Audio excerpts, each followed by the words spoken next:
Ladies and gentlemen, it is 10:52 on Friday, and I want to get this out before it becomes midnight.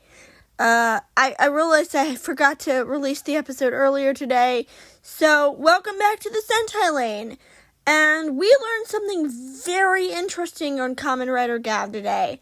Basically, that we learned something very interesting, but first we discover that Rango is the name of the oldest one, and he is not the father, but actually one of the sons, which I think is very weird because he's like 40 and the other siblings are like under 30. So what? Okay, that's really weird. But more importantly, we learn that Shoma is actually part Grenute, which is how he came from that land, and that he is somehow related to the Stomach family. I'm assuming that someone in their lineup is his father. Maybe Rango is. Maybe their father is. We don't know, but we know that he's related to them. And that his mother is a human, and that she basically mated with a Granute, or maybe his father is just a random Granute that they made. I don't know, but anyway, he's related to them, and his mother gets killed because she discovers that they're using humans to make their dark candy, and of course she is freaked out by this. They are both very freaked out by this, so. We learned that Glada, the oldest daughter, is the one who actually, puts her on the bench to be killed. So basically he ends up fighting Granute, and this is how the sisters, the twins, learned that he's the one who has been killing their men, and they're like, wait, is this how, what happened? He didn't have this power before. Obviously he came to Earth and something happened. They're really confused by it. But we also get marshmallow form, where he can become very bouncy and stretchy, because we know that he has the chip form which produces a pair of twin swords, which I think look really cool, and a soda form, which basically allows him to manipulate liquids, as I remember. I don't entirely remember. But, so that was an interesting revelation. I knew that he came from the Granute world. I expected him to be, a Granute. I did not expect him to actually be related to the Stomachs. So that should be an interesting conversation when we actually find out who his father is, because now we know why he has such personal beef with them. We also know that Hanto, his mother, was killed by the Granutes, so maybe eventually Hanto and Shoma will meet and form an alliance to take them down. Also, apparently Shintaro Asanuma's in the show. I don't know if he's the one who Hanto has been talking to, or if he's a different character. But if you guys remember, most of these shows have very, very, very big name seiyus in them. They're usually the monsters. Oh yeah, and we discovered that the Stomachs are not actually human. They have really cool, really distinctive monster forms, like most Sentai. I thought they were actually humans, but no. They're monsters, who can take human form. And the effect of them taking off their monster forms looks really cool. Not taking off, no. The effect of them taking off their human disguises. I'm sorry, sometimes I can't speak properly. Meanwhile, over in Bakuage, not a lot really is happening.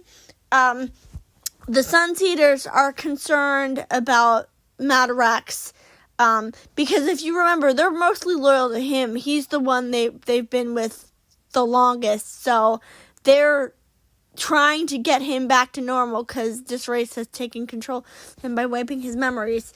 And they keep trying to revert him back to normal, but every time they do, this race just resets whatever he's done to him. And Taya has realized this, because Taya has noticed that he keeps being reset. So I don't know how they're going to be able to fix this. I guess they're just going to have to beat this race directly, because otherwise, what are they going to do? I guess they could keep beating it into Mad Rex, or I guess they could like take him to an obscure location and just lock him inside, but I don't know if that'll work, because, remember, District can basically see everything. So, and eventually, I have a bad feeling he's going to get tired of the Sunseeders' disloyalty and start to become a lot less friendly to them, because they keep sneaking around behind his back. And Denbus shows up again, but he doesn't really add anything, because, of course, he shows up and is like, no, he's mine. And then he gets in Sakuda's way. I'm surprised he's not going after Taya, because Taya is the one who keeps fighting with Mad Rex, so you think that's where all the action would be, but no, he keeps fighting against Sakuto. I don't know what beef he has with Sakuto. That's very weird. I'm also noticing that Mira really isn't getting anything. Apparently next week the episode is centered around her curry shop and the employees who used to be the family who tried to have her married off. So maybe that'll be something. But like, kind of like Dawn Brothers, this show has resorted to just basically focusing on only two characters, and it kind of bugs me. I like this show a little bit better, but it does irritate me, because, the side characters aren't really getting anything. At least Chashiro is getting somewhat of an arc. We know stuff about him. We know he was a spy. We know he's been contacted by the ISA to help them. But we also know that the ISA are bad people. So that's at least something. We know that Joe got somewhat of an arc because he had to prove himself. Mira's gotten nothing.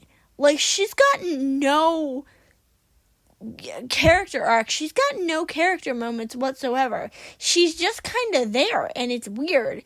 I don't want to go as far as screaming sexism, because I know a lot of other shows where characters get a lot more who are female, but it's weird and kind of frustrating.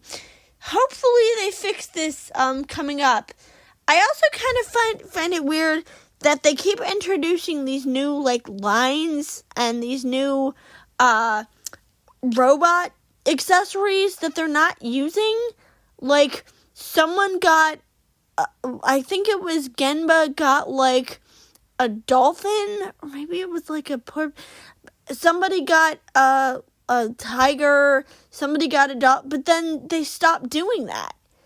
And it feels like this show doesn't want to focus on anybody else, and it's just weird. It's really, really weird.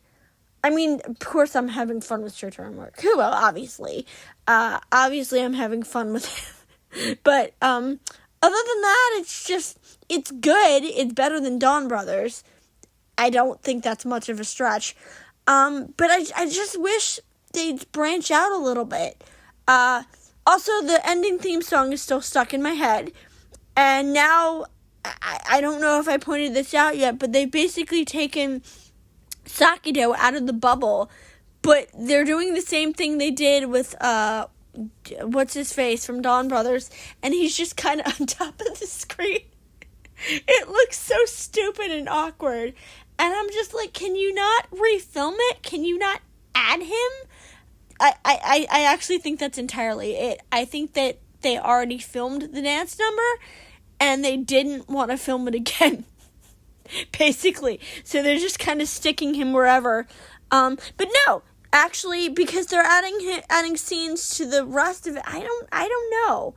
But that is it for this week. And next week, Curry, because I didn't watch the Gav preview. I was lazy and didn't bother.